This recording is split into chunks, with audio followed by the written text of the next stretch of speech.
할렐루야. 너무나 반갑습니다. 목사님 말씀하셨지만, 혹시 저의 아버지가 혹시 이전에, 제가 형님으로 생각하고, 참, 머리는 제가 조금 더 빠졌지만, 정말 귀하게 늘 본받고 싶은 목사입니다. 저희 시드니 순복음교회도 오셔서 여러 번 말씀 전해주셨고, 또 우리 진 목사님과 함께 큰 은혜를 나눠주셨습니다. 하나님의 은혜인 줄로 믿습니다. 오늘 저는 고린도전서 15장 1절로 11절 말씀 가지고 하나님의 은혜입니다 라는 제목으로 함께 은혜를 나누고자 합니다. 저희 교회가 올해로 40주년을 맞았습니다.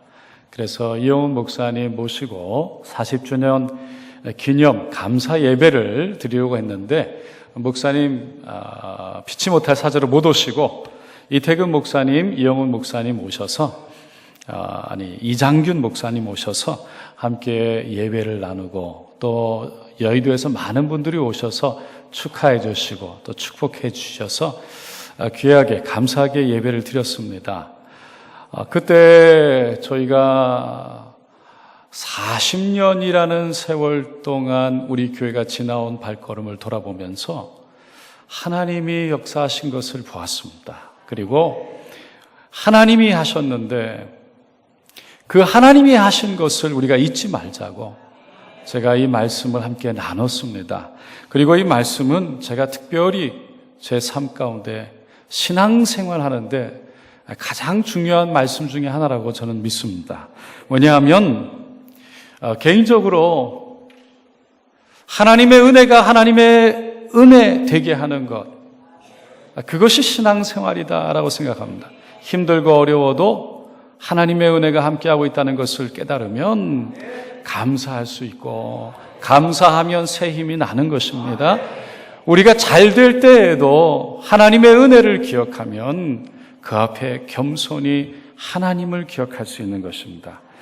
제가 오래전에 선교대회에 나왔다가 이장균 목사님 여의도 순복음 안산교회에서 목회하실 때 저를 불러주셨어요. 그래서 좀 머니까 차를 보내주셔서 타고 가는데 멀리서 안산교회가 보이는 겁니다. 하늘이 파랗고 아직도 기억이 납니다. 거기에 나무들 사이로 보이는 멀리 큰 탑과 같이 올라간 아주 고풍스러운 교회였어요. 아주 멋있었습니다. 그래서 참 교회가 멋있다. 그리고 들어가서 그날 예배 가운데 기도를 하실 장로님을 만났습니다. 옆에 앉아 계셨는데 제가 별 할 얘기가 없어서, 장로님 오다 보니까 교회가 너무 멋있게 아름답게 젖었네요. 참 교회가 훌륭합니다. 그랬더니 장로님 하시는 말씀이 옆도 안 보시고 저도 안 보시고 앞만 보시면서 다 하나님의 은혜입니다 그러시는 거예요. 근데 제가 그 말씀을 듣는데 제 마음속에 그렇게 은혜가 되는 겁니다. 그러면서 드는 생각이 하나님의 은혜입니다, 이게 정답이구나, 이런 생각이 들었어요. 어느 교회 목사님이 교인 댁에 신방을 갔답니다. 들어갔는데 집이 너무 좋은 거예요.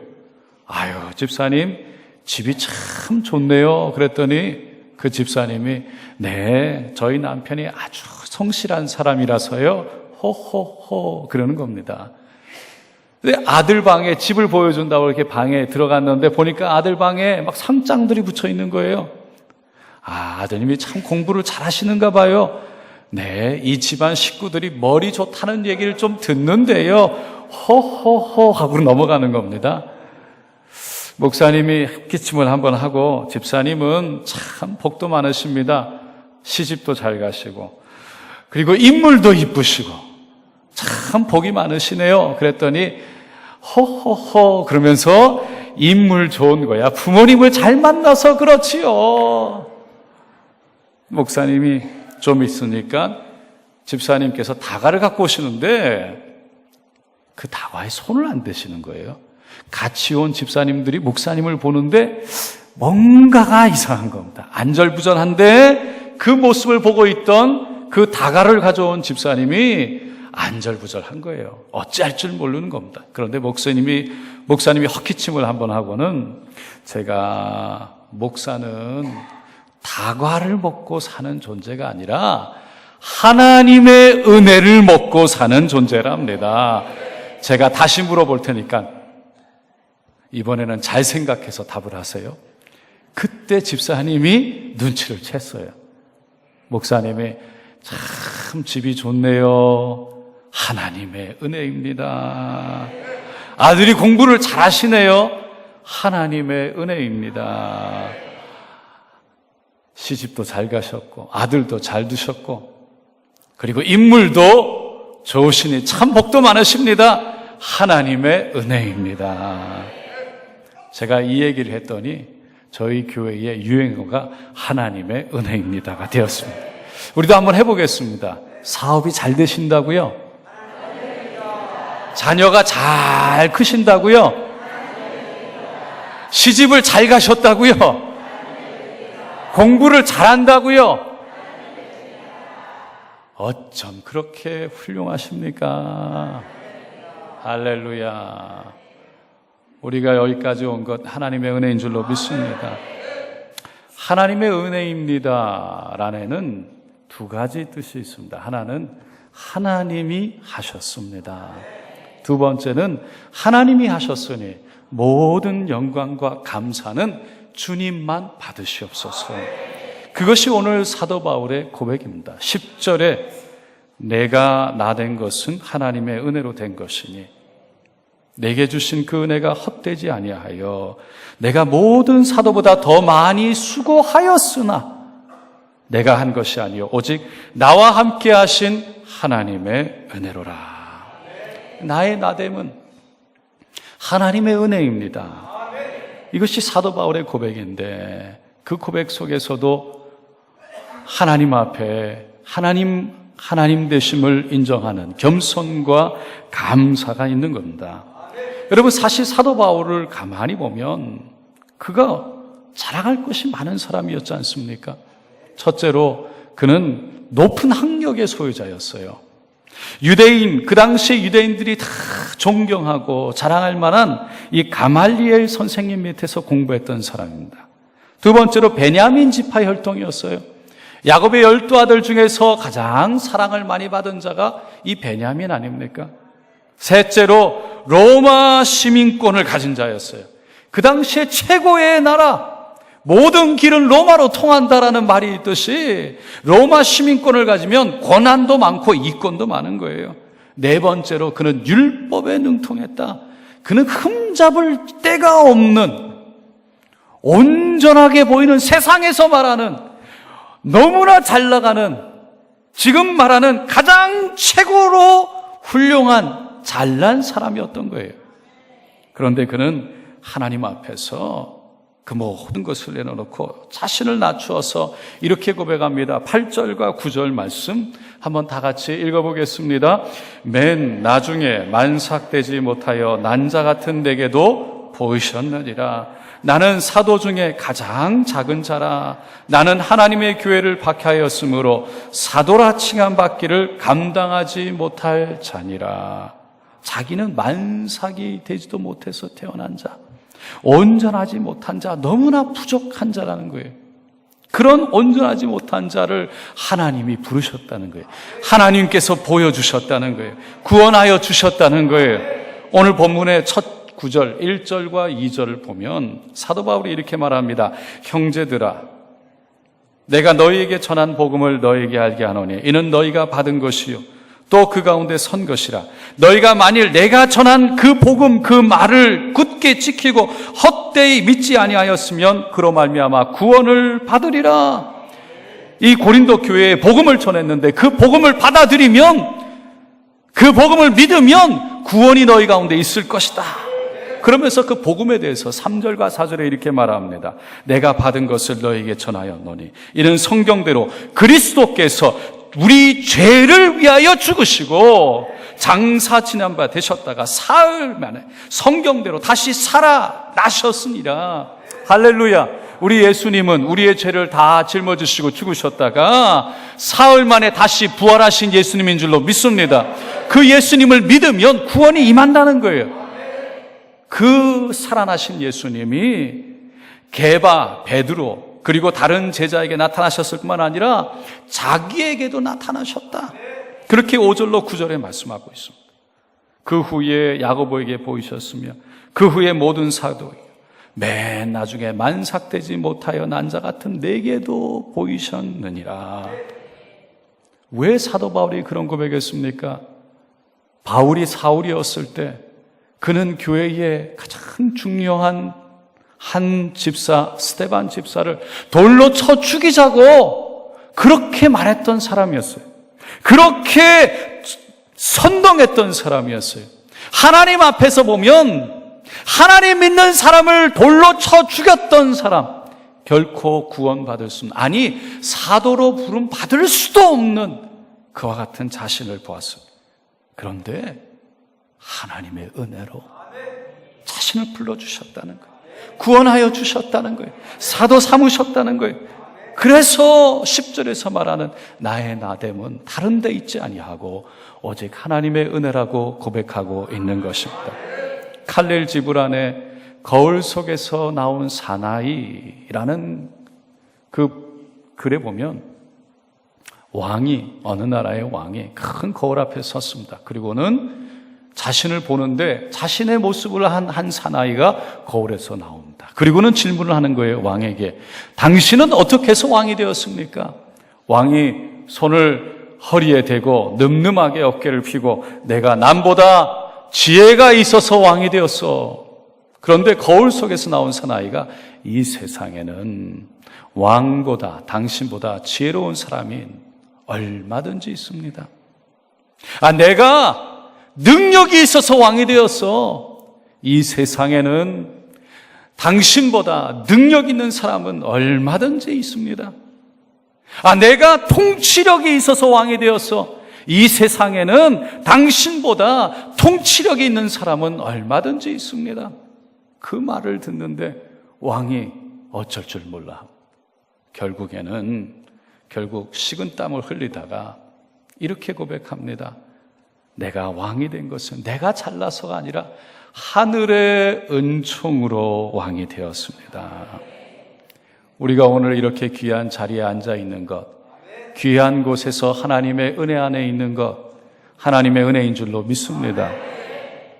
제가 이 은혜에 대해서 묵상을 하는데 성경을 읽다가 에스라서를 읽게 됐습니다. 7장에 보면 이 에스라가 바벨론의 포로로 이스라엘 백성들이 잡혀갔는데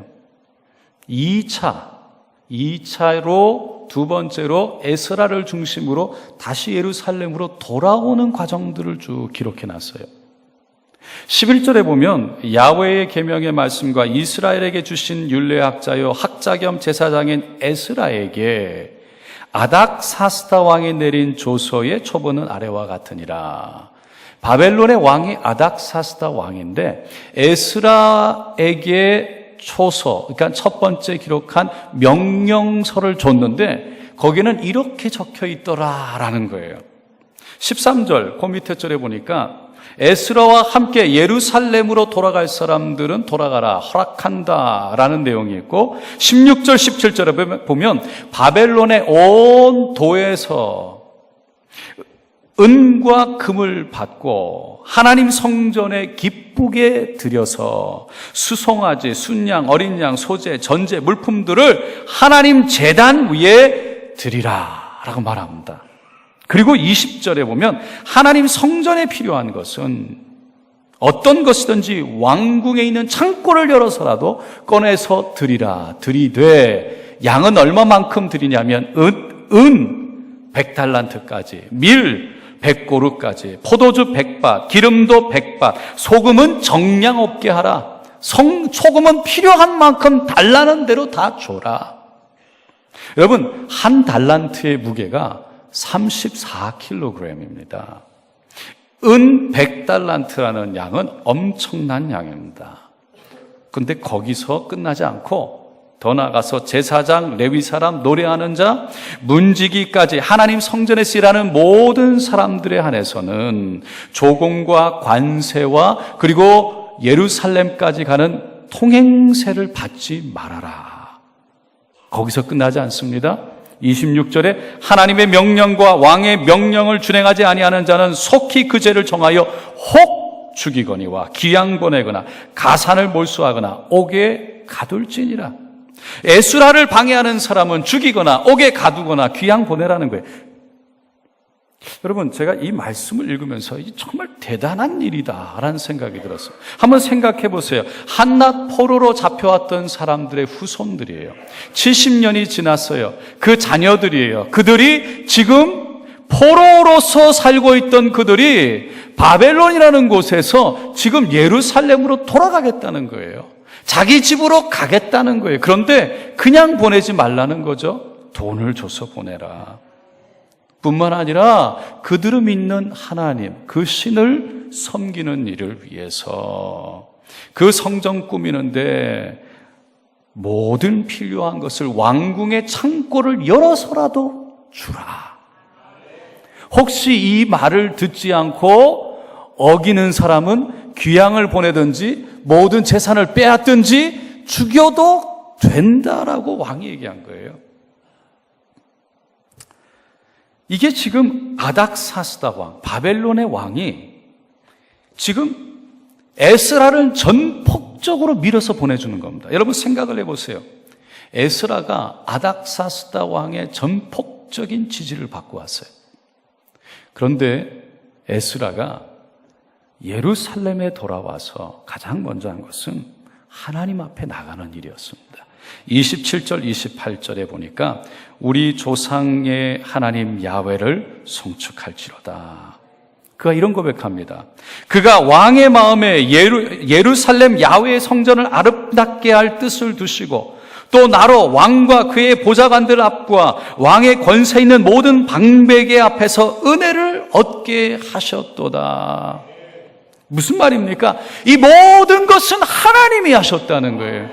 하나님이 왕의 마음을 움직이셨다는 거예요. 모든 방백들과 백성들의 마음들을 그 치리자들 마음 앞에 은혜를 받을 수 있도록 하신 분은 하나님 한 분이시라고 에스라는 고백하고 있는 것입니다.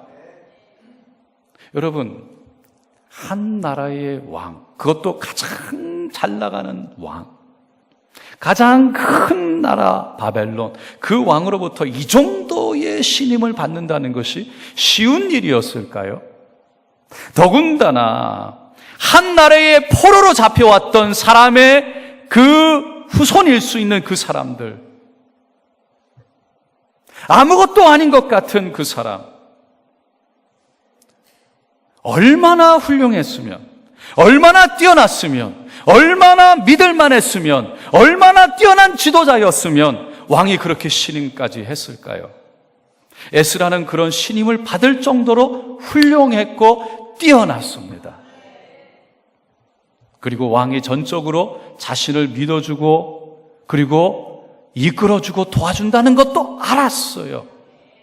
하지만 에스라는 조금도 함께 이스라엘 백성들과 돌아온 그 사람들에게 나 때문이야, 내가 능력이 있어서 내가 왕한테 이렇게 명령문을 받아내서 내가 이렇게 왕의 위임을 받아서 신임을 받아서 통행세도 안 내고 종으로 살던 우리들이, 포로로 살던 우리들이 나 때문에 이렇게 돌아왔어라고 말한 것이 아니라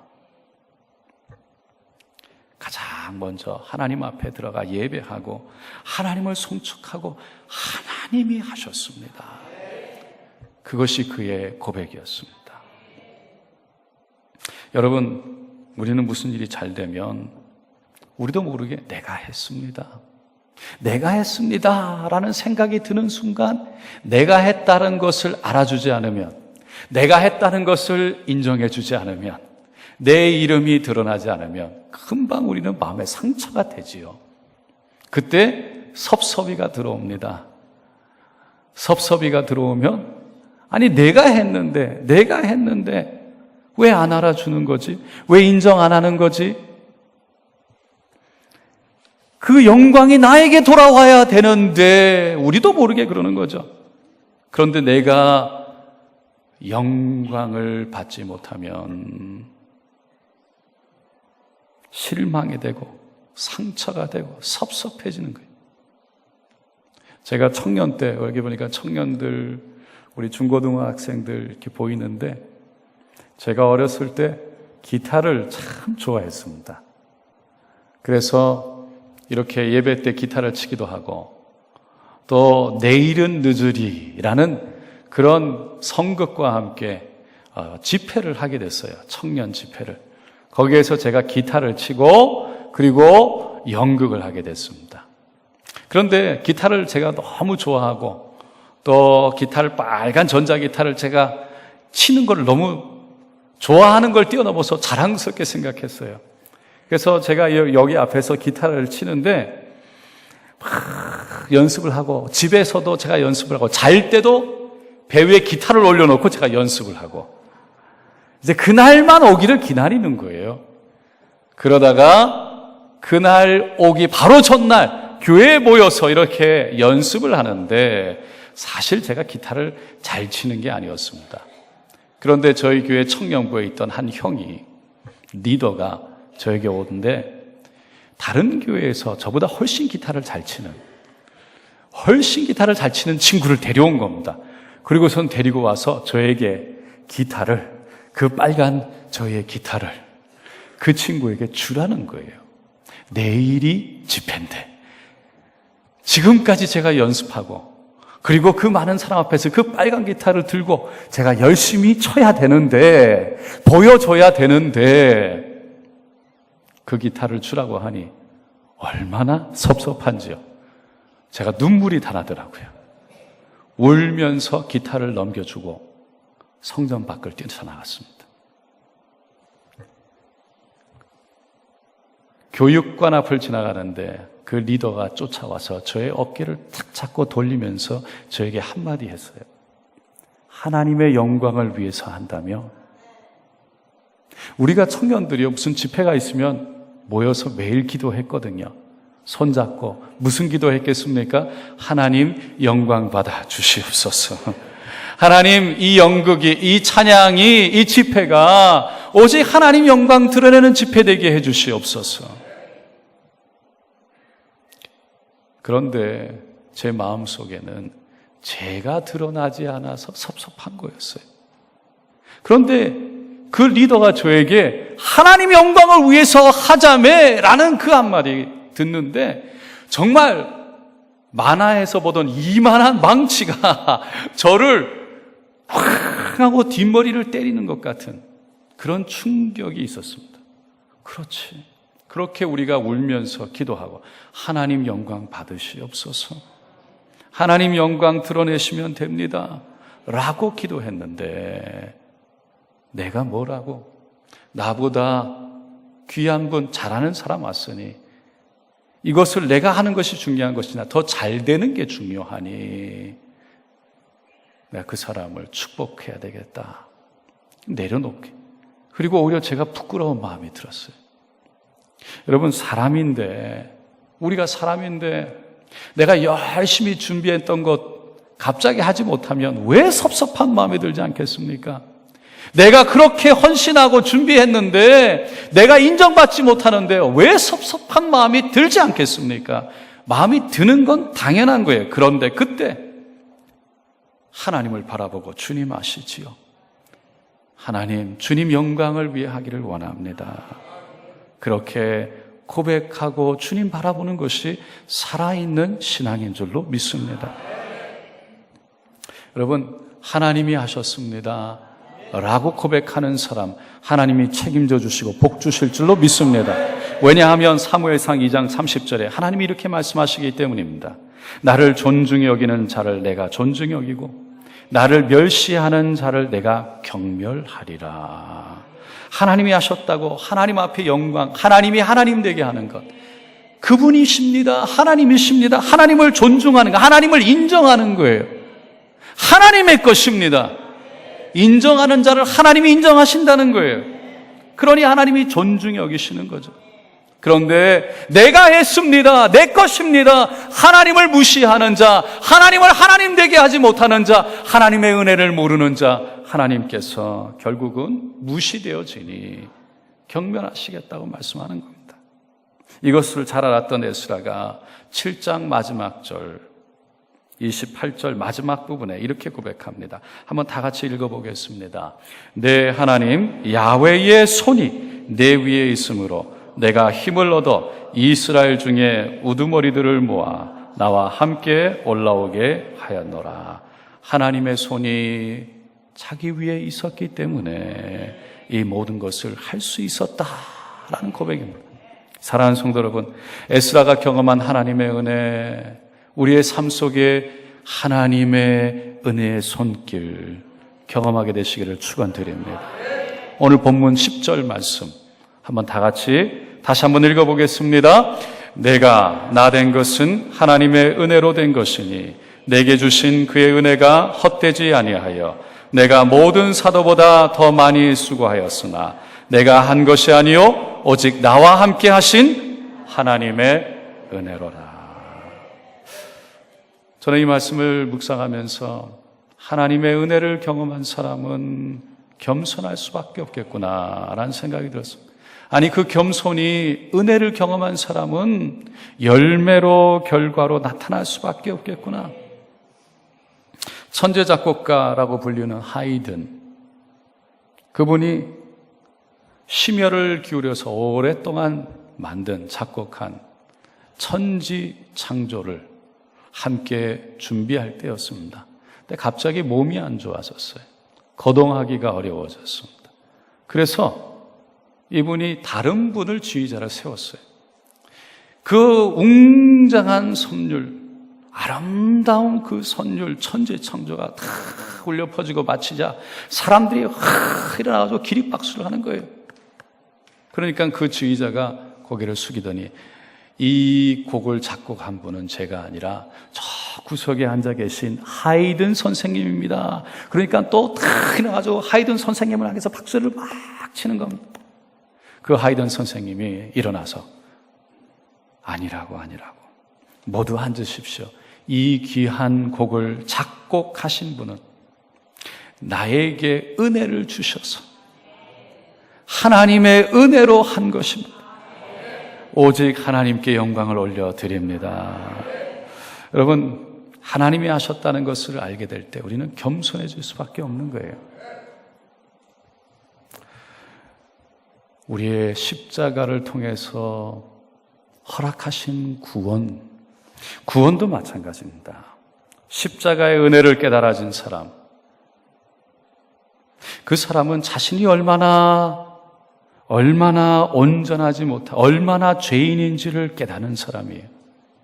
여러분, 구원은 오직 십자가 외에, 예수 외에 구원이 없는 줄로 믿습니다. 구원은 오직 하나님의 은혜로 가는 거예요. 예수 십자가의 보혈로 가는 거예요. 여러분, 구원은 내가 죄인인 것을 깨닫는 사람에게 임하는 거예요. 구원은 내가 한 것이 없고 오직 예수님이 하셨다고. 오직 예수님의 은혜, 십자가 보혈, 그것을 깨닫는 사람에게 구원이 있는 거예요. 내가 무엇을 했다고 구원 얻는 것이 아닙니다. 우리는 너무나 죄인입니다. 얼마 전에 제가 이런 생각을 했습니다. 말씀을 전하기 전에 하나님 앞에 기도했습니다. 하나님, 성령님 역사하여 주세요. 부족한 종입니다. 그리고 기도하는데 갑자기 제 마음속에 부족한 것이 아니라, 부족한 정도가 아니라 죄인이다. 아무것도 아니에요. 죄인이. 부족한 정도가 아니라 하나님, 제가 죄인입니다. 늘 주님 앞에 서면 부끄럽고 늘 주님 앞에 서면 목이 숙여집니다. 죄인입니다. 그럼에도 불구하고 저를 사랑하셔서 2000년 전에 독생자 예수 보내셔서 나의 죄 주홍같이 진홍같이 붉을지라도 다 씻어주신 그 사랑, 그 은혜, 오직 그 은혜로 이 자리에 있습니다. 하나님 나를 받아주시옵소서. 여러분, 자기가 죄인인 것이 깨달아지고 보여지는 것, 말씀 속에서 내가 죄인인 것이 보여지는 것, 깨달아지는 것, 그게 은혜입니다. 그 길이 바로 십자가의 길, 구원의 길인 줄로 믿습니다. 그 사도 바울이 예수님을 만나고 30년 목회하고 그가 세월이 지나고 순교하기 전에 디모데전서 1장 15절에 자신을 죄인 중에 죄인, 괴수 중에 괴수라고 얘기했습니다. 자신을 보니 정말 주님 앞에 서니 하나님의 은혜가 아니고서는 너무나 죄인이고 너무나 괴수, 오직 하나님이 하셨음을 동일하게 고백하는 것입니다. 우리가 잘 부르는 찬송가 310장, 아 하나님의 은혜로 이 쓸데없는 자 왜 구속하여 주는지 난 알 수 없도다. 아 하나님의 은혜로 이 쓸데없는 자 왜 구속하여 주는지 난 알 수 없도다. 내가 믿고 또 의지함은 내 모든 형편 자는 주님 늘 보호해 주실 것을 나는 확실히 아네. 왜 내게 구세의 믿음과 또 복음 주셔서 내 마음이 항상 편한지 난 알 수 없도다.